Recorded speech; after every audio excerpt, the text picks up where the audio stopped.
mahasiswa bisa memanggil saya dengan Ibu Reno atau Ibu Siska, tapi jangan Ibu Sari, karena udah ada Ibu Sari di kampus kita. Takutnya nanti bingung Ibu Sari yang mana. Oh, teman-teman badan saya besar, akhirnya Ibu Sari besar, Ibu Sari kecil lah, itu kan nggak elok ya. Apalagi nyari dosennya ini kan apa? Ilmu kesehatan olahraga. Oh, Ibu kesehatan olahraga, jangan. Ibu Bapak tenis, jangan. Itu kan pola-pola yang udah pernah kita pakai waktu kita kecil ya, bocil. Nah, sekarang kan udah mahasiswa, udah berkembang. Jadi diharapkan teman-teman di sini benar-benar ingat nama dosennya masing-masing. Biar apa? Biar memudahkan komunikasi terkait akademik ke depannya. Gitu ya. Itu dari saya. Saya belum kenal semua nih. Saya absen dulu ya. Oke. Akbarul M. Anam. Ya. Asal mana Mas? Dari Malang. Dari Malang sih. Ya. Oke. Maxi M. Ya. Ya. Dari mana? Manggarai. Manggarai Flores ya. Timur atau barat? Timur. Timur. Sudah aman ya? Timur dan barat sudah damai ya? Sudah tidak kena cekcok lagi? Alhamdulillah. Oke. Kristo. Oh ya. Dari Manggarai juga. Manggarai Timur. Oh, satu ini ya. Oke. Asgarius. Hai Bu. Dari Manggarai Tengah. Oh, Manggarai Tengah. Oh, ini ya. Jadi penengah antara barat dan timur kalau ada yang cekcok. Mas Muki. Asli Kota Malang. Pendatang. Aslinya mana? Pendatang. Ada yang asli Sumatera nggak di sini? Nggak ada. Nah, saya dari Sumatera. Saya besar dan lahir itu di Kota Padang. Saya menyelesaikan studi S1 saya di Universitas Negeri Padang, jurusan ilmu olahragaan. Kemudian bisa nyampe ke sini. Saya lagi di S2 di UNER, Universitas Erlangga, jurusan kesehatan dan olahraga. Kemudian ceritanya gini, kenapa bisa sampai di Malang dan berakhir lama di sini? Karena setelah saya dapat ijazah wisuda saya di UNER itu, saya juga mendapatkan lamaran dari teman sekelas saya yang alhamdulillah sekarang jadi suami saya itu. Jadi ini berarti perantaunya cuma dari Flores ya? Iya. Gitu, Pak. Selanjutnya Luki tadi sudah ya. Asgarius sudah ya. Sorry. Aldi M. Ya. Dari mana? Dari Manggarai. Dari Manggarai. Timur, barat, tengah? Manggarai Tengah. Manggarai Tengah, jadi penengah juga. Oke. Oh, ini Mbak Putri Wandari ya. Oh ya, udah pernah belajar dengan saya semester lalu ya. Gimana nilainya? Puas? Bagus. Alhamdulillah. Hebat Mbak Putri ini ya. Selanjutnya Nur Kofifah. Ya, asal mana Mbak? Dari Blitar. Oke. Selanjutnya Yustida Elsa. Oh, ini sudah tidak asing lagi juga karena sudah semester lalu dengan saya ya. Gimana nilainya? Bagus, alhamdulillah. Nah, Maulina juga ya semester lalu dengan saya. Gimana nilainya? Bagus. Aman. Oke. Alhamdulillah. Oke, kita next. Nah, idealnya di pertemuan pertama kita akan melakukan menyepakati kontrak perkuliahan agar tidak ada dusta ke depannya, agar satu semester ini berjalan lancar. Kita harus utamakan dulu persepsi tujuannya dan maunya pembelajaran ini ke depannya bagaimana. Yang pertama ini secara singkat deskripsi mata kuliahnya, boleh dibacakan Mbak Aul? Deskripsi singkat mata kuliahnya? Menganalisis masalah-masalah kesehatan dalam bidang pendidikan jasmani, tenaga kesehatan, secara mandiri, adil dan terukur serta mampu memberikan solusi dari permasalahan tersebut melalui inquiry, penelitian dan kajian ilmiah. Itu deskripsi singkat dari capaian pembelajarannya. Silakan Mas Muki dibacakan. Ya. Capaian pembelajaran mahasiswa mampu menjelaskan dan menerapkan konsep kesehatan alam. Kemudian metode pembelajaran yang kita adopsi selama satu semester ini Yang pertama kita pakai metode ceramah interaktif seperti ini. Saya ceramah, kemudian nanti akan saya buka metode berupa pertanyaan. Kemudian pakai case based learning atau pembelajaran berbasis kasus. Jadi nanti saya berikan kasus-kasus terkait kesehatan dan olahraga. Nanti teman-teman mengidentifikasi aspek-aspek yang mengalami dari kasus itu apa, kemudian dianalisis dan nanti diusulkan solusinya apa dari kasus itu. Nah, selanjutnya pakai metode pembelajaran project based learning atau pembelajaran yang berbasis proyek. Nanti hasil akhirnya teman-teman di sini pada dasarnya sama pemecahan kasus, tapi hasil akhirnya berupa portofolio atau proyek. Nah, kalau misalkan kita kaitkan dengan mata kuliah kita, nanti bisa hasil akhirnya apa, proyeknya apa. Tenang, nggak pakai makan-makan biaya. Nanti kita bikin proyeknya apa, program latihan misalkan untuk lanjut usia, program latihan untuk anak usia dini. Nah, itu udah proyek. Gitu. Gimana nanti detailnya nanti aja belakangan ya, karena ini pertemuan pertama, jadi saya hanya menjelaskan garis besarnya saja dulu. Oh ya, kemudian untuk referensi tautan e-book jurnalnya sudah ada di link, bisa diakses ya, bisa dilihat. Oke. Kemudian kriteria penilaiannya aktivitas partisipatif bobotnya 10%. Aktivitas partisipatif ini apa aja? Termasuk kehadiran, etika kamu di dalam kelas dengan saya, dengan teman-temannya bagaimana, kemudian disiplinannya bagaimana, tanggung jawabnya terhadap tugas bagaimana, itu masuk di aktivitas partisipatif. Kemudian untuk tugas mandiri dan kelompok bobotnya 20%. Hasil proyek bobotnya 20%. Untuk UTS 20%, UAS 25%, kemudian kuis 5%. Nah, tentu saya pertegas untuk kehadiran itu kita sepakati 75% dari total. Kita tetap muka kan 16 kali. 75% dari 16 itu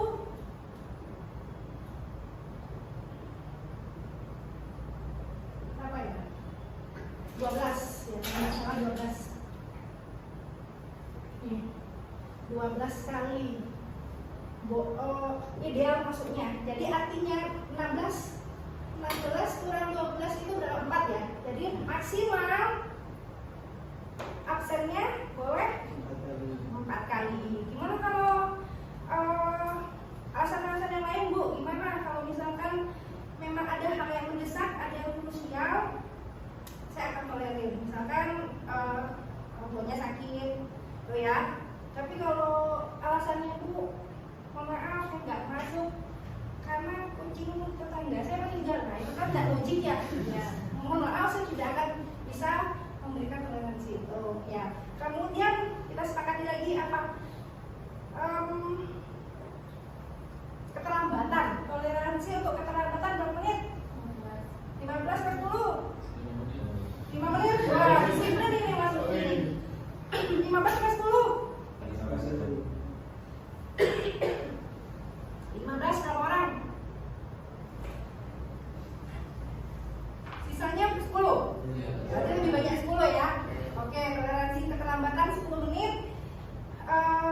Kalau berlaku juga untuk saya, kalau saya selama 10 menit lewat dari 10 menit nggak hadir, teman-teman di sini boleh meninggalkan kelas dengan catatan nanti sama ketua kelasnya dicatat presensinya, kehadirannya, gitu ya.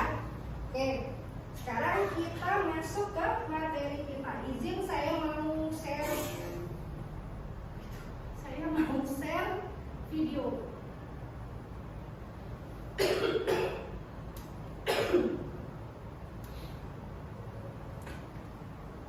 Silakan disimak videonya sebentar ya.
Baik.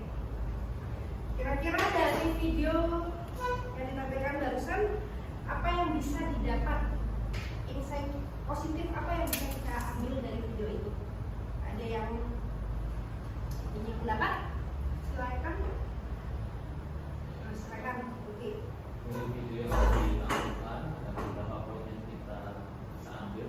Salah satunya adalah olahraga yang dapat mencegah kita dari penyakit stroke atau serangan jantung.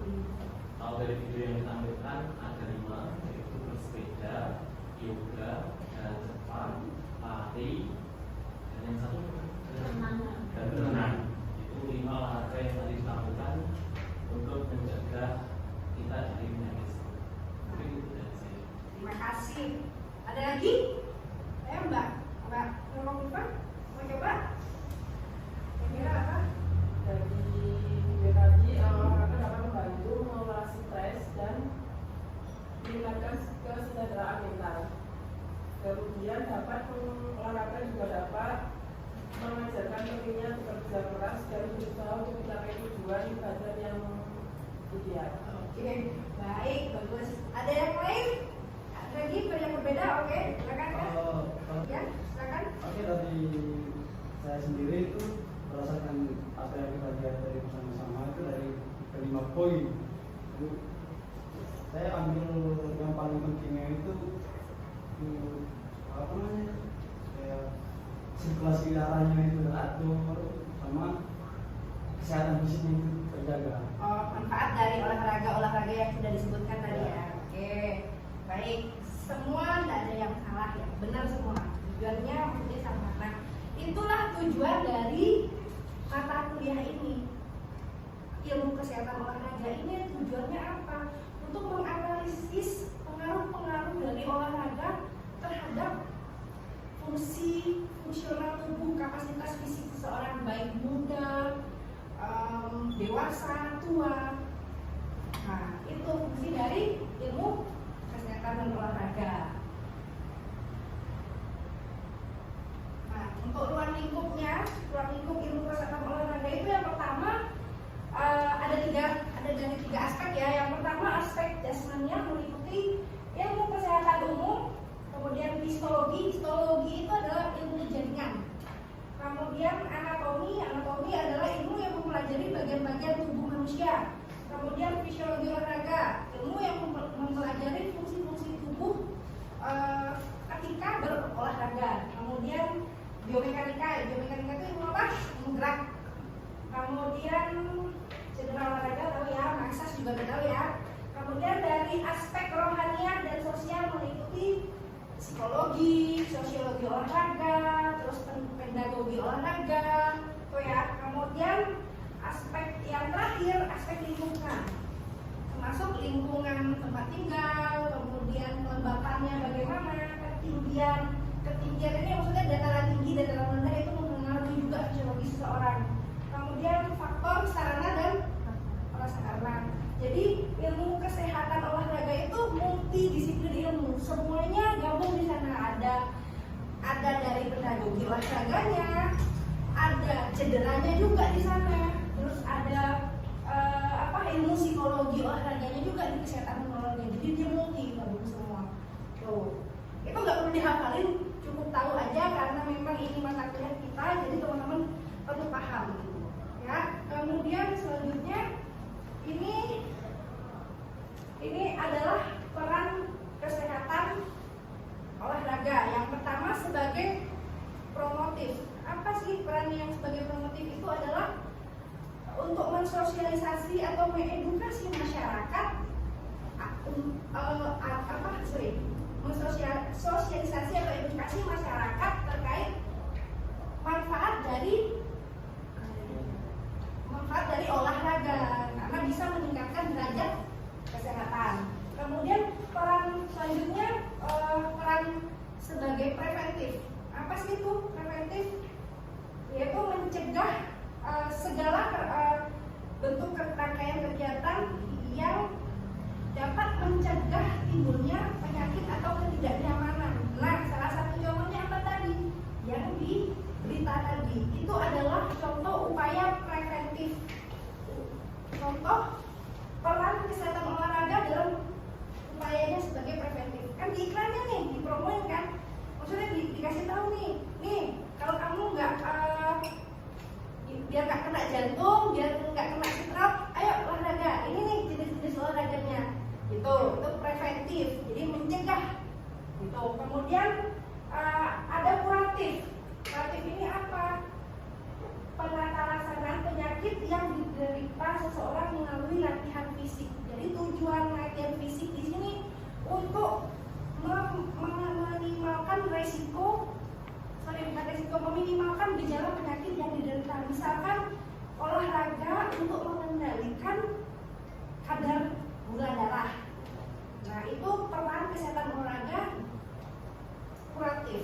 Jadi udah sakit dulu nih, ini lagi sakit, kita benerin, kita perbaikilah, biar nggak terlalu gejalanya nggak terlalu berat. Nah, itu peran kuratif. Kemudian ada lagi peran rehabilitatif. Nah, kalau tadi kuratif untuk mengendalikan atau untuk mengontrol, kalau rehabilitatif perannya sebagai pengembalian kondisi dari sakit ke sebelum sakit. Jadi contohnya kayak lagi cedera, kita rehab nih, biar kondisinya kembali normal seperti sebelum cedera.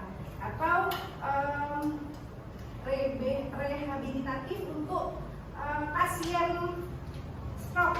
Jadi kita kembalikan fungsi-fungsi tubuhnya, fungsi ototnya bagaimana sebelum dia sakit. Itu ya. Sampai di sini ada yang mau ditanyakan? Sudah paham semua ya? Peran kesehatan olahraga ada 4. Coba diulangi. Nah, bisa kan, bisa kelihatan ya. Coba diulangi.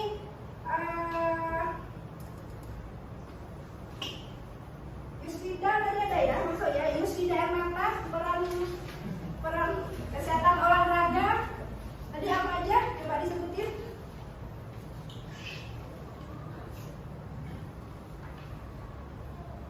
Sebut sekarang saja lah nanti. Oke. Yang lain perannya tadi apa tuh barusan dulu? Saya mau tulisan aja. Oke, boleh. Silakan Luki. Salah satunya itu rehabilitasi. Yuk. Silakan masih. Kuratif. Promotif. Satu lagi. Rehabilitatif udah, kuratif udah. Tadi apa tadi? Kuratif, rehab, promotif. Satu lagi. Kan ada 4 aja. Iya. Kan 3 baru disebutin. Iya. Satu lagi. Pokoknya depannya Promo udah disebutin. Kuratif.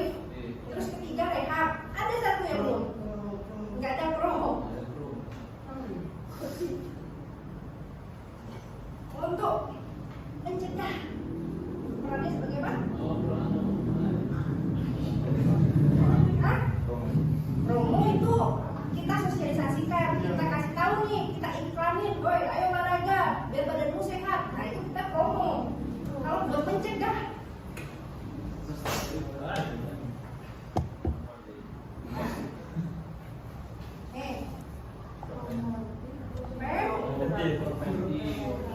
ya. Kemudian selanjutnya ini adalah peran kesehatan olahraga. Yang pertama sebagai promotif. Apa sih peran yang sebagai promotif? Itu adalah untuk mensosialisasi atau mengedukasi masyarakat, sosialisasi atau edukasi masyarakat terkait manfaat dari olahraga karena bisa meningkatkan derajat kesehatan. Kemudian peran selanjutnya peran sebagai preventif. Apa sih itu preventif? Yaitu mencegah segala bentuk rangkaian kegiatan yang dapat mencegah timbulnya penyakit atau ketidaknyamanan. Nah, salah satu contohnya apa tadi? Yang di berita tadi itu adalah contoh upaya preventif. Contoh peran kesehatan olahraga dalam upayanya sebagai preventif. Kan di iklannya nih, dipromoin kan? Maksudnya dikasih tahu nih jantung biar nggak kena stroke. Ayo olahraga. Ini nih jenis-jenis olahraganya. Itu preventif. Jadi mencegah. Gitu. Kemudian ada kuratif.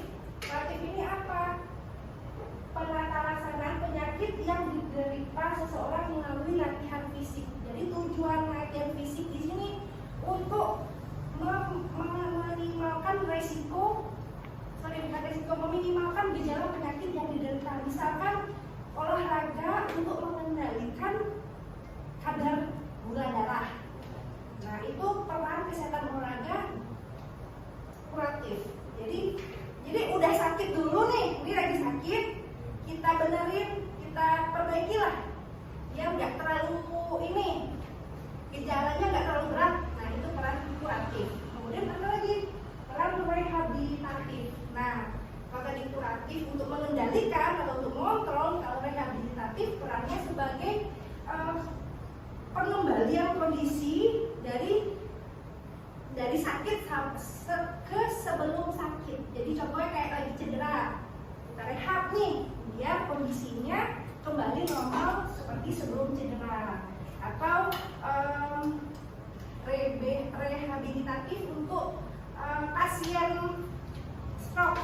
Jadi kita kembalikan fungsi-fungsi tubuhnya, fungsi ototnya bagaimana sebelum dia sakit. Itu ya. Sampai di sini ada yang mau ditanyakan?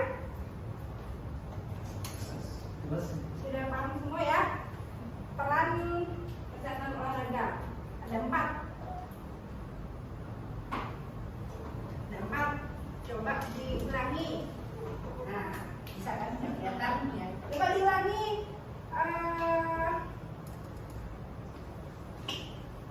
Yusrida tadi ada ya, masuk ya. Yusrida Hermata, peran kesehatan olahraga tadi apa aja? Coba disebutin.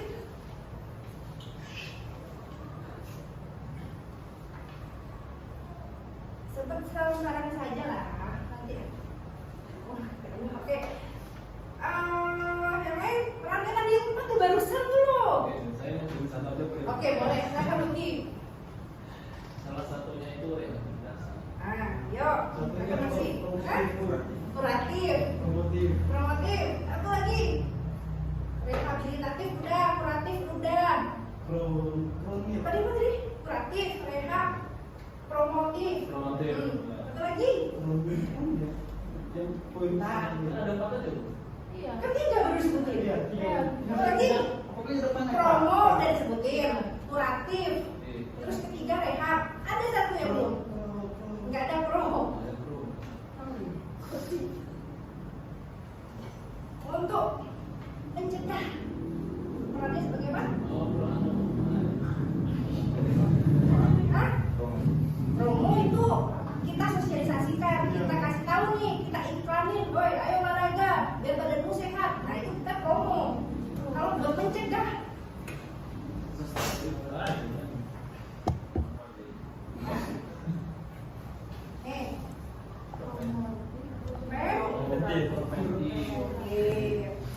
Oke, selanjutnya apa?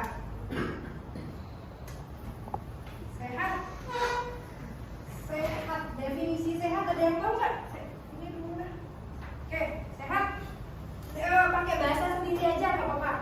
Yang tahu sehat? Ada di catatan ya. Oke, silakan. Terus ada satu hal itu definisi dari sehat itu orang yang memiliki ciri fisiknya itu saya ambil contoh kayak misalnya itu sispek, itu kan orang itu kan sehat. Terus yang kedua itu dari segi olahraganya, contohnya itu yang lari terus renang itu kan mengarah ke sehat. Orang yang rajin berolahraga. Ya. Oke. Tadi sispek itu gimana? Orang yang sispek udah pasti sehat nggak? Tidak. Belum tentu. Ayo, alasannya. Sehat secara fisik belum tentu sehat secara mental. Oke. Nah, ada lagi? Ada lagi? Nah, apa? Kalau dari saya, definisi saya adalah di mana semua unsur tubuh dipenuhi dengan materi psikologis sama fisik. Psikologi dan fisik. Yaitu sehat. Oke, terima kasih ya Mas Luki. Nah, tadi ada 3 pendapat ya mengenai sehat itu apa? Sekarang kita lihat definisi sehat menurut WHO. Ada yang tahu WHO ini apa? Panjangannya World Health Organization, Badan Kesehatan Dunia, PBB ya. Itu WHO mendefinisikan sehat adalah suatu keadaan kondisi fisik, mental, dan kesejahteraan sosial yang merupakan satu kesatuan bebas dari penyakit, kecacatan, dan kelemahan. Jadi kalau kata WHO, sehat itu harus sejahtera sosialnya, nggak boleh cacat, nggak boleh lemah, kemudian kondisi fisiknya, mental juga kompleks kalau sehat WHO. Bahkan kalau kita nggak ada uang, nggak dianggap sehat kan dari sama WHO. Nah, jadi untuk mata kuliah ini kita mengadopsi pengertian sehat dari ilmu faal. Ilmu faal itu adalah ilmu yang mempelajari fungsi tubuh, fisiologis tubuh, itu ilmu faal ya.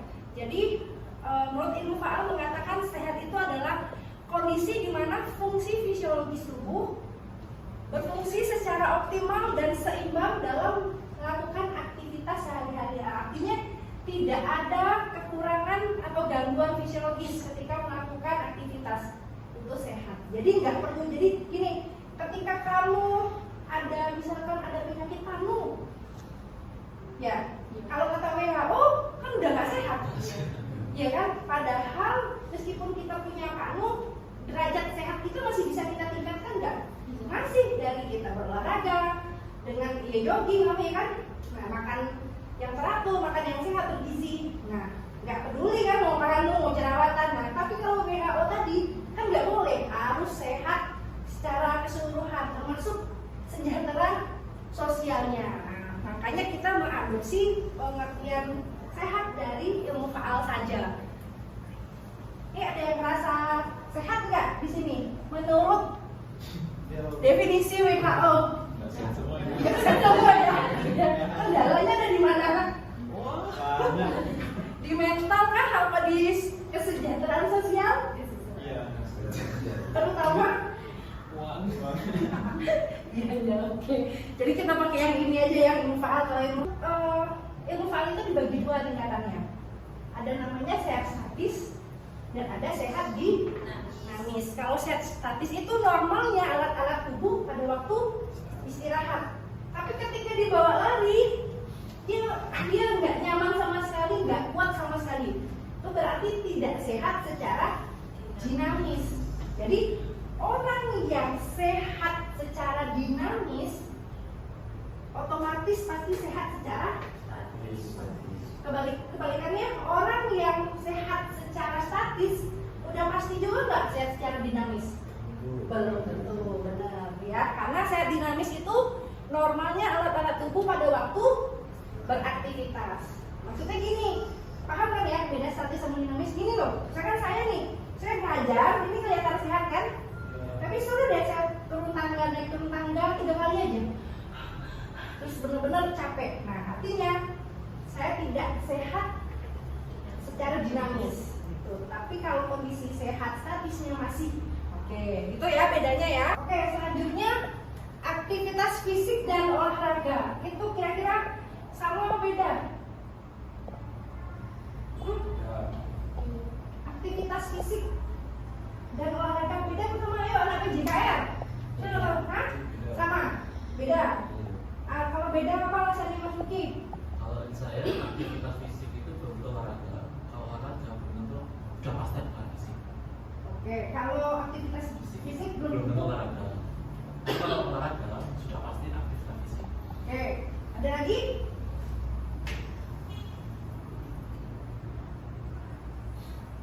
Maulina mungkin mau menambahkan? Sama apa beda? Mas Luki bilang beda. Ada yang punya pendapat sama nggak? Kalau sama aja Bu, aktivitas fisik sama olahraga sama aja. Nggak ada ya? Berarti sepakat semua berbeda. Oke. Ya, memang berbeda ya. Aktivitas fisik itu adalah serangkaian aktivitas yang dilakukan oleh otot sistem rangka kita dan menghasilkan energi. Itu aktivitas fisik. Kalau olahraga, aktivitas fisik yang dilakukan secara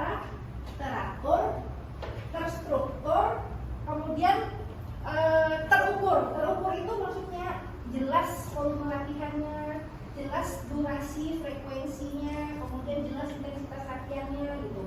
Nah, yang bertujuan apa? Untuk meningkatkan kapasitas fisik dan fungsional tubuh kita. Bentar, tadi lupa. Aktivitas fisik ini contohnya apa? Coba. Angkat berat. Segala bentuk gerakan yang dihasilkan oleh otot rangka. Segala bentuk gerakan yang dihasilkan oleh otot rangka. Berarti segini menghasilkan gerakan nggak? Ya kan? Nah, kemudian menyebabkan peningkatan penggunaan energi. Ya kan? Saya kayak gini butuh energi kan? Ya. Aktivitas fisik berarti kan? Ya. Jadi contoh lainnya apa aktivitas fisik? Mengangkat kursi. Angkat kursi. Terus Bersepeda. aktivitas sehari-hari kamu nyetrika, kamu jalan, kamu mandi, nyuci, masak itu aktivitas fisik. Karena kan gerak oleh otot rangka, kemudian menggunakan energi. Kenapa tadi nggak saya iyain angkat berat sama sepeda? Kalau dilakukan angkat berat itu apalagi biasanya kan butuh program kan? Butuh durasi, butuh intensitas, butuh berapa set repetisi ya kan? Nah berarti itu bukan aktivitas fisik, tapi itu aktivitas fisik yang teratur, yaitu olahraga. Nah kalau bersepeda, kalau misalnya tujuannya apa dulu nih bersepeda? Tujuannya cuma buat beli ibu orang tua suruh, beli garam habis, terus kamu pakai sepeda. Nah itu iya aktivitas fisik, bukan olahraga. Karena tujuannya beli garam aja kan, bukan buat olahraga. Tapi kalau kamu bersepeda tujuannya buat memang buat meningkatkan kapasitas fisikmu, itu jelas itu bukan aktivitas fisik tapi olahraga. Itu ya, jelas ya bedanya aktivitas fisik sama olahraga apa. Nah, ini ada lagi nih. Nih, aktivitas fisik. Jadi anak PJKN itu wajib tahu dan di luar kepalanya perbedaan aktivitas fisik, olahraga sama terus ada lagi latihan atau training. Kan sering bilang nih, yang cocok biasanya mau futsal, pamit misalkan sama orang tua atau sama temannya, saya mau pergi latihan dulu. Padahal dilakukannya sekali 2 bulan. Ya kan, saya mau latihan futsal, padahal juga nggak teratur kan? Bisa disebut latihan nggak itu? Kadang-kadang saya bulan ini futsal, udah gitu 3 minggu lagi baru futsal. Itu bisa disebut latihan nggak? Tidak ya, berarti apa? Main, nggak futsal. Nah, definisi latihan sendiri adalah proses latihan fisik yang terencana dan terprogram. Jadi dia lebih spesifik lagi nih, fungsinya apa, tujuannya apa. Tapi tetap dia terencana, terprogram, kemudian untuk meningkatkan kemampuan fisik dan keterampilan spesifik dari olahraga tertentu. Jadi karena dia udah bersifat latihan, jadi lebih spesifik teknik, lebih spesifik olahraganya apa, kemudian yang dicapai teknik apa, lebih spesifik gitu, pendidikan. Kemudian tujuannya berarti apa? Untuk memberikan edukasi ke murid-muridnya tentang olahraga. Oke, ada lagi yang tahu? Ada lagi yang tahu? Oke, ada yang tahu? Apa lagi tujuannya? Olahraga pendidikan apa? Olahraga pendidikan apa? Untuk peningkatan Oke, silakan ya. Siapa? Oke. Mbak Putri. Oh Putri ya. Untuk meningkatkan kesadaran siswa dan masyarakat tentang manfaat olahraga itu apa? Itu tujuan olahraga pendidikan. Ya. Oke, ayo sama yang lain. Oke, silakan kasih. Mengembangkan keterampilan memberikan keselamatan diri sendiri, orang lain, dan lingkungan. Oke, itu tujuan olahraga pendidikan. Ada yang mau menambahkan lagi? Oke, cukup. Sekarang olahraga prestasi. Apa tujuan olahraga prestasi? Menjaga tubuh tetap bugar dan sehat, kemudian mengurangi stres, menjaga kesehatan mental dan emosional, kemudian meningkatkan semangat dan produktivitas. Tujuan olahraga prestasi. Oke, selanjutnya adalah olahraga prestasi. Jadi olahraga prestasi itu tujuannya apa? Untuk meningkatkan prestasi, untuk mencapai prestasi yang maksimal. Itu olahraga pendidikan yang tujuannya pendidikan di sekolah. Kalau prestasi yang tujuannya untuk mencapai prestasi yang maksimal. Kemudian ada lagi olahraga rekreasi. Oke, ada yang tahu? Oke. Untuk menjaga tubuh tetap bugar dan sehat. untuk mengurangi stres. Oke, menjaga tubuh biar sehat dan bugar. Kemudian karena dia bersifat rekreasional, jadi bisa mengurangi stres. Oke, ada yang lain? Tujuan olahraga rekreasi? Untuk healing, tadi refreshing ya. Oke, itu tujuannya. Contohnya apa? Ya itu banyak juga ya. Bisa para layang, macam-macam. Sebenarnya apapun bentuk olahraganya, ketika tujuan untuk refreshing itu bisa disebut rekreasi. Meskipun futsal, badminton, tujuannya buat rekreasi aja. Gitu. Tapi biasanya sekalian biar dapat rekreasinya, sekalian nyari olahraga yang bisa di alam, misalkan para layang, kemudian bisa hiking, gitu, hiking. Oke, nah terakhir itu olahraga kesehatan seperti yang kita pelajari sekarang ya. Tujuannya apa tadi? Untuk meningkatkan derajat sehat. Nih ya, nih tadi udah dijelaskan suatu bentuk kegiatan olahraga untuk kesehatan yang bertujuan untuk meningkatkan derajat kesehatan dinamis. Jadi sasaran dari olahraga kesehatan itu udah nggak kesehatan statis lagi, tapi dinamis. Oke. Nah, nih sifat atau ciri-ciri dari olahraga kesehatan bisa diingat cirinya 5M dengan rumus 5M. Yang pertama massal itu maksudnya bisa dikerjakan, bisa dilakukan secara bersama-sama. Kayak tadi nih, contohnya nih, udah digambar nih. Ini olahraga, nah sama-sama kan olahraga kesehatan. Ya, biasanya dilakukan bersama-sama, berkelompok gitu. Biar apa? Biar lebih nyaman aja, lebih berinteraksi gitu ya. Kalau sendiri kan bosan ya. Terus kemudian ciri yang kedua mudah. Mudah itu artinya gerakan-gerakan yang ada pada olahraga kesehatan itu tidak membutuhkan teknik tingkat tinggi. Artinya semuanya bisa melakukan. Sekarang kamu mau ngasih program latihan untuk lansia, terus kamu kasih zumba yang gerakannya susah. Nah, itu berarti bukan olahraga kesehatan. Jadi yang dikasih ya sesuai lah. Mungkin cukup senam jantung sehat yang gerakannya gampang, bisa dia tiru gitu ya. Kemudian ciri umum selanjutnya murah. Artinya di sini nggak membutuhkan alat-alat khusus untuk melakukannya. Ketika kamu jalan sehat aja butuh alat khusus nggak kan? Berenang, terus tadi senam kan nggak butuh. Artinya nggak butuh dana ekstra untuk melakukannya. Kemudian meriah. Kita melakukan olahraga kesehatan itu kita happy, kita bebas dari, kita nggak merasa stres karena sifatnya itu olahraganya itu tidak kompetitif. Jadi bebas dari skis gitu. Jadi kalau misalkan kamu habis olahraga, terus kamu misalkan futsal, terus pulang ke kos ngamuk karena kalah. Nah, berarti itu bukan olahraga kesehatan. Olahraga prestasi juga nggak masuk karena latihannya aja bolong-bolong, iya kan? Terus olahraga pendidikan apalagi dilakukannya kan suka-suka. Olahraga rekreasi juga apalagi enggak marah-marah. Ya, jadi main futsal yang pulang marah karena kalah itu olahraga apa berarti? Hah? Olahraga marah-marah. Iya kan? Habis main bola kalah, pulang marah-marah, itu bukan olahraga prestasi, bukan juga olahraga kesehatan. Manfaatnya berarti bukan olahraga kesehatan. Artinya gini, ciri-ciri masalahnya udah terpenuhi nih, dilakukan berkelompok. Kemudian mudah kok, cuma duduk aja nongkrong gitu. Terus murah karena dia nongkrongnya depan rumah temennya. Terus meriah, dulu ketawa, sambil ketawa nongkrong sambil ketawa sambil gitaran. Tapi ada manfaatnya nggak? Ke kesehatan tubuh. Tadi itu bukan olahraga kesehatan, itu nongkrong gitu ya. Jadi ciri umumnya itu harus 5-5-nya terpenuhi.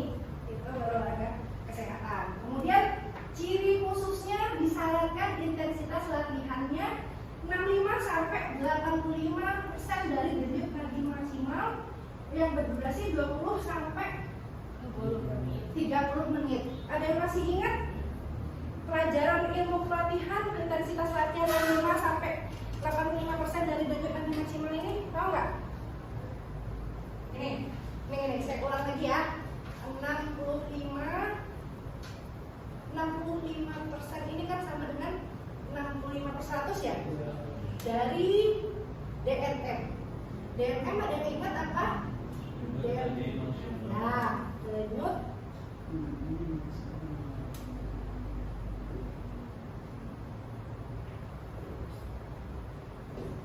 rumus DNM, rumus mencari DNM adalah 220 dikurang usia. Dari mana 120 ini jangan tanya, itu udah rumusnya. Gitu ya. Jadi contoh, misalkan si Adi umurnya 20 tahun. Berapa denyut nadi maksimal si Adi? 200. 220 kurang 22. 200 apa?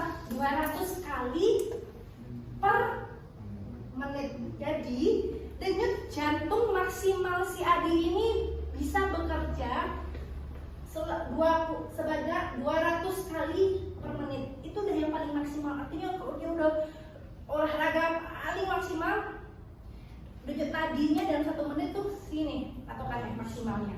Nah, tadi disarankan intensitas latihannya 65 dari 65 sampai 85 denyut nadi maksimalnya. Kita cari dan ketemu tadi kan nih 20 DNM si Adi kan. Nih, berarti sini dong. Sorry.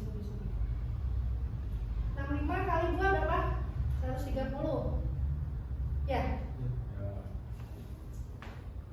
Terus 6 apa? 13. Harusnya nggak gini hasilnya. Masa coba 65 terus kok 13 kok masa aja dia 1 menit denyut jantungnya cuma 13 kali. Enggak, ini rumusnya udah benar. 65 kali 20. Oh ada 0. Oh, aku ngapain coret 65 kali 2 kan 130. Tambah 0 lagi. Terus 100. 130 benar gitu. Ya Allah, hitung-hitungannya hitung lagi. Oke. Udah ketemu tadi denyut nadi maksimal si Adi itu adalah 220 dikurang usianya 20 kalau dapat 200. Kita masukkan ke sini. Tadi kan 65 dari DNM-nya. Ini kan definisi ini maksudnya kan gini. 65/100 dari nih. Nah, 200. Jadi 65 kali 2 140. Kemudian ini kan 85/100 dari 200. 85 kali 2 1.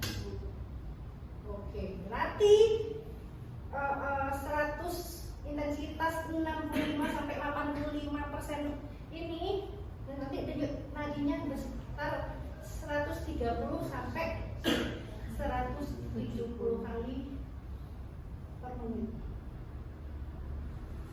Dipertahankan denyut nadi seperti ini, durasinya selama 20 sampai 30 menit untuk olahraga kesehatan. Nah, angka-angka ini mencerminkan bahwa si Adi ini sudah berada di zona latihannya. Gitu. Maksudnya gini, kalau percuma kan latihan tapi kita ternyata nggak sampai di targetnya, nggak sampai di zona latihannya, artinya terlalu ringan. Latihan yang diberikan tidak ada manfaat, tidak ada dampaknya ke tubuh. Jadi harus ada ini perhitungan seperti ini. Nanti gimana Bu caranya Bu mengukurnya? Biasanya kalau teman-teman ingat ada yang mantan atlet nggak? Biasanya kalau kita olahraga nih, misalkan katakan udah setengah jam berjalan, jadi pelatihnya manggil suruh cek, kan denyut nadinya, hitung berapa. Nah rata-rata kan kalau satu kelompoknya rata-rata umurnya mirip-mirip. Kalau cuma 20, 19 kan cuma beda 1, beda 2, mirip-mirip. Pelatihnya tahu nih, oh habis hitung, terus itu misalkan sudah di 150, artinya udah masuk di zona latihannya. Berarti latihan yang diberikan tadi udah berpengaruh, itu maksudnya udah di zona latihannya. Nah kalau misalnya pas diukur ternyata saya masih 120 coach, 110. Artinya latihan yang diberikan tadi masih terlalu ringan. Nah gitu, artinya dia masih punya cadangan denyut nadi maksimalnya lebih.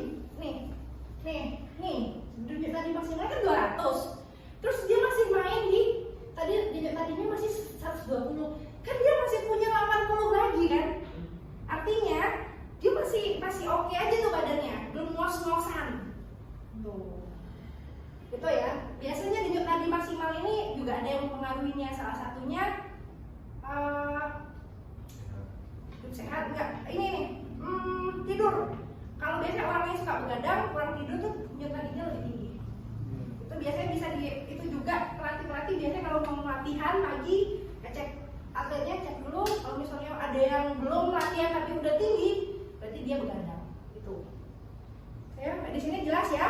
Oke. Selanjutnya ada kesatuan takaran atau dosis latihannya jelas. Kemudian sifat selanjutnya adekuat. Adekuat ini maksudnya adekuat ini maksudnya bersifat ini. Skip ya, aku apa adekuat ini ya? Skip ya. Terus selanjutnya bebas stres dan psikis. Artinya olahraga yang dilakukannya seperti tadi saya bilang tidak bersifat kompetitif. Artinya enggak habis ngelakuin itu enggak stres gitu, malah happy. Tuh ya.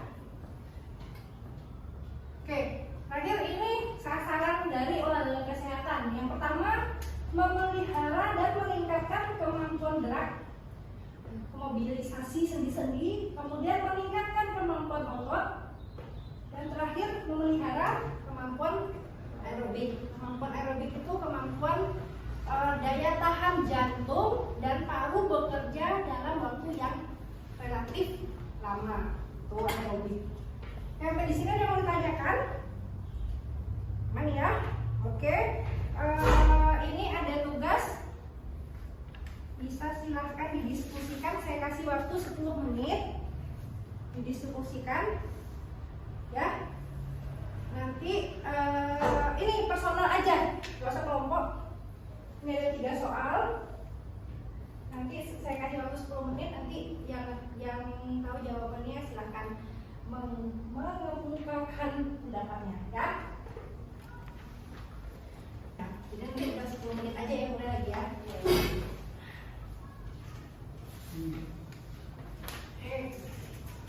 Ada kan udah ada ya? Lagi dulu. Coba gantian dan rebutan. Siapa yang mau bahas nomor 1?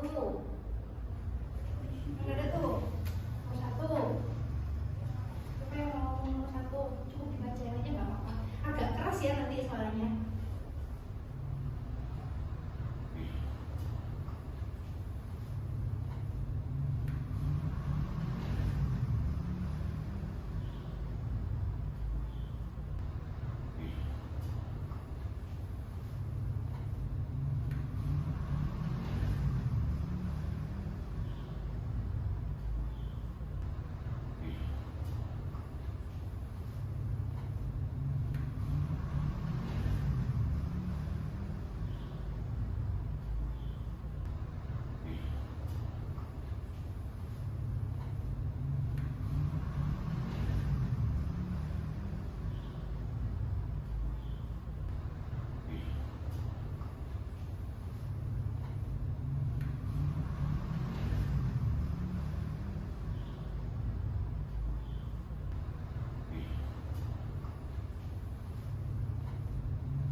Siapa yang nomor 1? Sudah mulai Bu. Belum mulai, maksudnya biar terarah. Jadi nomor 1 siapa? Aul, Putri nomor siapa? Nomor 1. Ya, satu aja Bu. Nah, Putri nomor 1. Nomor 2 siapa yang jawab? Akbar. Ya, oke, Akbar. Nomor 3? Ini paling Ini masa yang mana dan yang masih itu nggak penting wajahnya. Tadi udah di depan, ya nggak apa-apa lah ya. Ya ini dipindah. Saya pindah depan. Ya, boleh. Kalau ini saran saya jangan dipindahkan ke depan. Oh Kita iya, baca. wajah sorry di atas mas. Ya. Ya dihafalin. Kayak panjang. Panjang. Nggak usah. Yang nomor 3 panjang. Nomor 3 panjang. Nomor 3 panjang. Kan tadi udah ada kok dari depan. Nomor 3 siapa yang mau jawab? Enggak, nomor 3 itu kan banyak contohnya. Sebutin aja 1. Kan? jawabnya cuma edukasi kayak hidup sehat belajar. Kan ada sama langkah-langkahnya. Pertanyaannya. Jadi kamu sebutin edukasi kayak hidup, langkah-langkahnya apa, tujuannya apa. Dah, sampai situ. Yang poin B kalau dibaca itu kan contohnya. Jadi maksud saya gitu tuh udah ada yang ngomongin jawab A, silakan. Oh, saya punya pendapat lain Bu. Baca yang B. Gantian gitu loh. Kan interaktif tadi. Ya, oke? Bisa dimulai? Ya.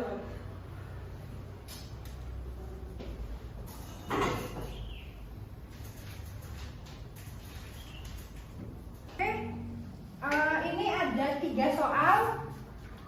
Coba teman-teman analisa, kemudian kamu kakan jawabannya. Saya tunggu 15 menit cukup? Hah? Cukup? Kita tunggu ya. Ya, tulis tangan ya. Ya. Kita tunggu 15 menit. Ada pulpen lagi masuk loh. Coba apa?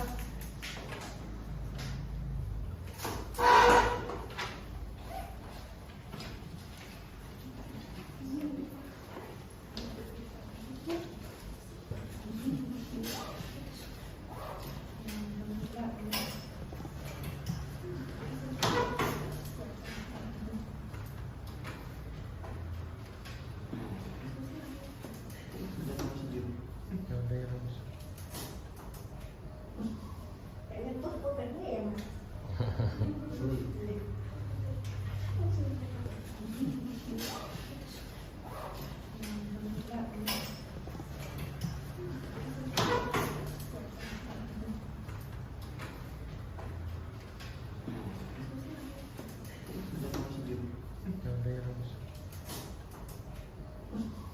Kayaknya tuh pulpennya ya mas.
Kayaknya tuh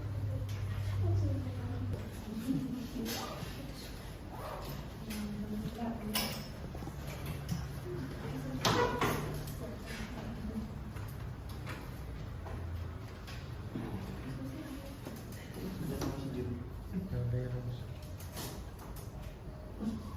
Kayaknya tuh pulpennya ya mas.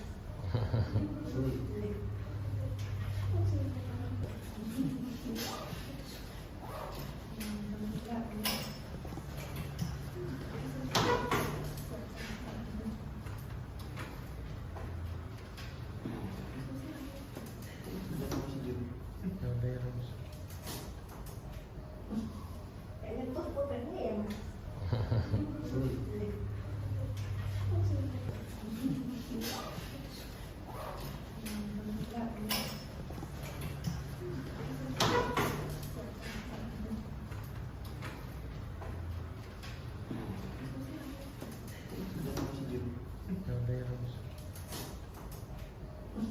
Kayaknya tuh pulpennya ya mas.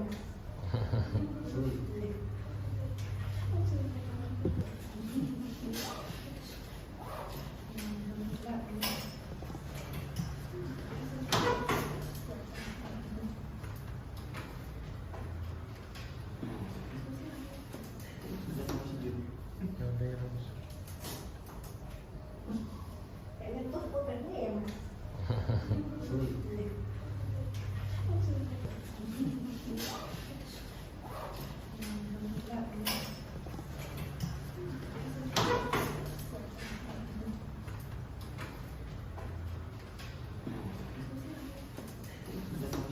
Kayaknya tuh pulpennya ya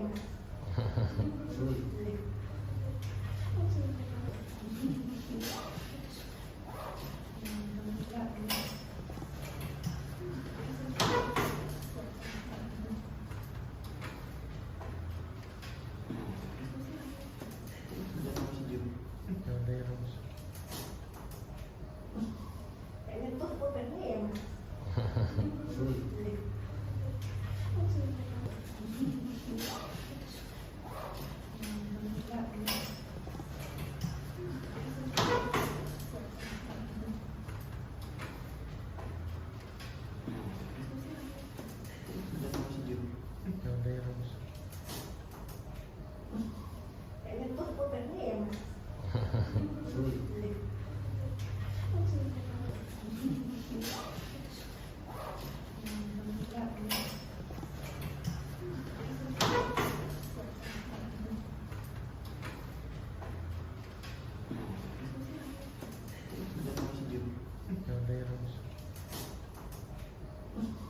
Kayaknya tuh pulpennya ya mas.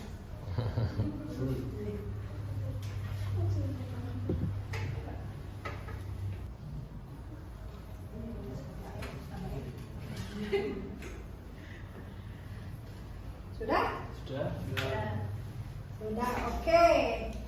Yang pertama, menurut Anda, mengapa pemahaman tentang ilmu kesehatan olahraga penting bagi guru PJOK?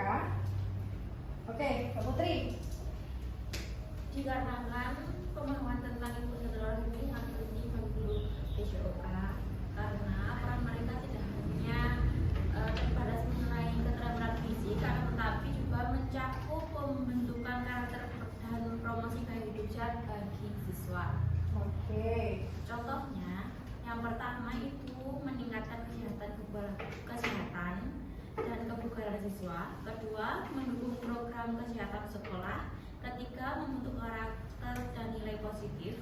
Dan yang terakhir, menjadi teladan dalam gaya hidup dan menyesuaikan pelajaran dengan kurikulum. Baik, terima kasih ya Mbak Putri. Ada yang berbeda pendapat dengan Mbak Putri? Itu dulu. Tidak? Sama ya? Oke, itu mengapa ilmu kesehatan olahraga itu penting di Bagi guru. bagi guru olahraga ya. Kemudian selanjutnya soal nomor 2, bagaimana penerapan ilmu kesehatan olahraga dalam bidang PJOK? Oke, Akbar. Penerapan ilmu kesehatan olahraga dalam bidang PJOK sangat penting dan mencakup berbagai aspek untuk mendukung pembelajaran yang aman, efektif, dan menyehatkan seperti pencegahan cedera, pemantauan kondisi fisik, edukasi gaya hidup sehat, rehabilitasi dan pemulihan, pengembangan kurikulum PJOK. Contoh nyatanya pada senam pagi itu kita harus melakukan pemanasan yang sesuai dan aman. Terus bila ada siswa cedera, memberikan pertolongan pertama yang tepat. Terus untuk teori, mengenal anatomi tubuh dan manfaat olahraga. Jadi memang benar-benar penting ya perannya kita nanti sebagai guru olahraga. Teman-teman di sini kan nanti muaranya akhirnya kan menjadi guru pendidikan olahraga ya, berarti sangat bersinergi ilmu kesehatan olahraga ini ketika prakteknya di lapangan. Contohnya tadi Mas Akbar bilang ketika ada siswanya yang cedera, jadi kita bisa mengatasi pertolongan pertama pada cedera. Kan dapatnya dari mana ya? Memang dari belajar kan ilmu kesehatan olahraga. Kemudian tadi juga kegiatan senam dilakukan dengan pemanasan yang aman. Nah, kita tahu pemanasan yang aman itu dari mana? Ya dari belajar kesehatan dan olahraga. Kemudian selanjutnya terakhir sebagai mahasiswa. Nah, ini bagus, ini seru nih. Sebagai mahasiswa PJKR, apa yang bisa kamu lakukan untuk menjalankan peran ilmu kesehatan olahraga sebagai promotif? Jelaskan langkah-langkah dan tujuan dari upaya tersebut. Ada yang mau jawab? Oke, mungkin?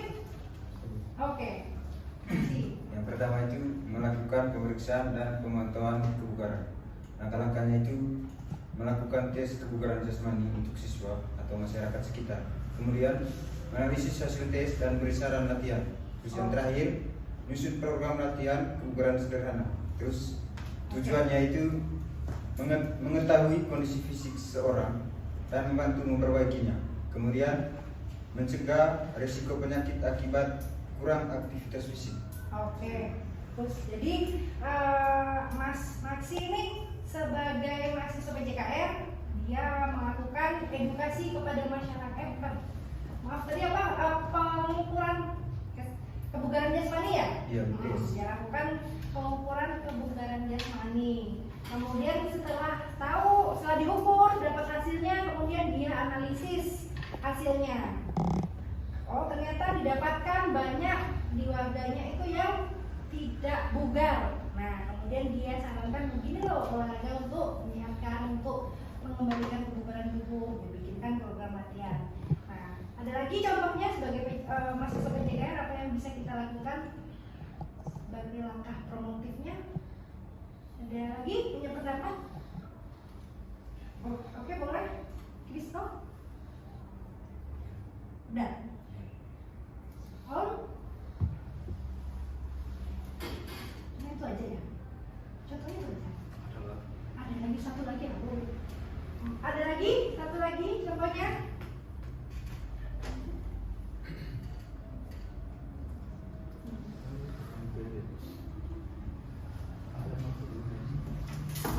Belum selesai ya?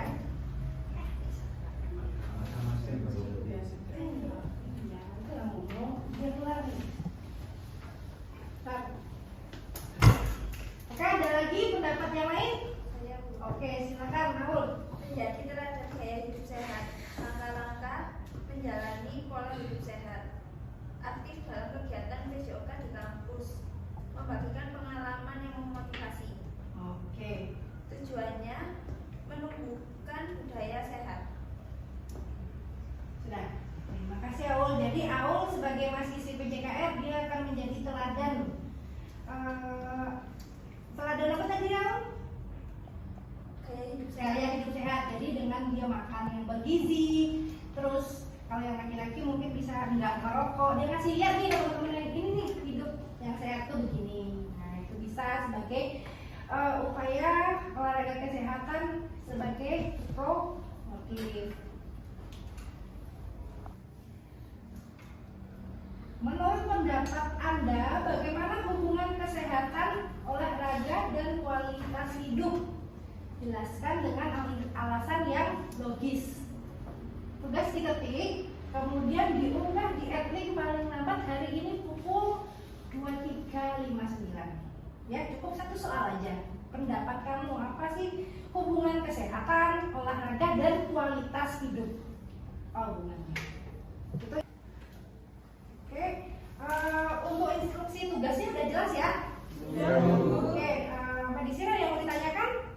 Sudah cukup. Paham semua ya? Alhamdulillah. Baik. Apa kesimpulan dari pembelajaran kita hari ini? Ada yang? Oke, silakan Aksi. Jadi kesimpulannya itu bahwa kesehatan olahraga itu dapat memeliharakan kebugaran jasmani serta pola hidup sehat melalui berbagai aktivitas. Kemudian mengembangkan keterampilan untuk menjaga keselamatan diri sendiri, orang lain, dan lingkungan, dan menjaga tubuh tetap bugar dan sehat. Oke, terima kasih ya. Jadi sini yang mau ditanyakan? Sudah? Oke. Baik, pertemuan hari ini saya akhiri. Terima kasih atas kehadirannya teman-teman.